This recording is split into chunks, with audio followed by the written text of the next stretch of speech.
আগামীতে কি আপনি পঞ্চায়েত ইলেকশনের ভোটে দাঁড়াতে চাইছেন? আমি দেখুন, আমি যদি প্রার্থী এখানে আমি যখন তৃণমূলই ছিলাম, অন্তত 3বারের এখানে মেম্বার হতে পারতাম।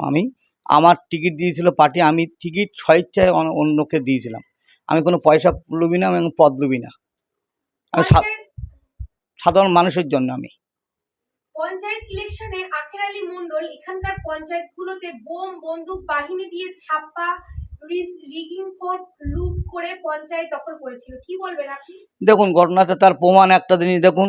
আখের আলী ঘটনা থেকে মানে মাখালগাছা পঞ্চায়েতে রিগিং করতে এসেছিল বন্দুক বাইক ফেলে।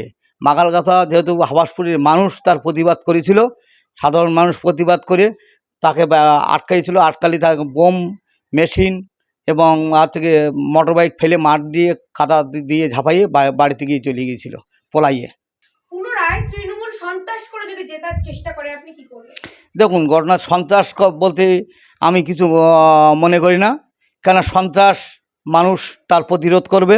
সন্ত্রাস বলতে যে তৃণমূল যেভাবে সন্ত্রাস করছে, বাংলার মুখ্যমন্ত্রী নিজেই এখান থেকে 1 মাস আগে বলেছিল যে আমি নির্বাচন কমিশনের কাছে যেতে চাই।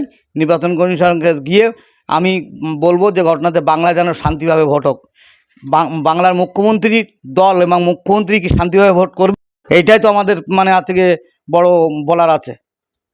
বিগত ইলেকশনগুলোতে বিশেষ করে পঞ্চায়েত এবং পৌরসভা নির্বাচনে মানুষের রায় নিতে তৃণমূল ভয় পাচ্ছে, আপনি কি বলবেন?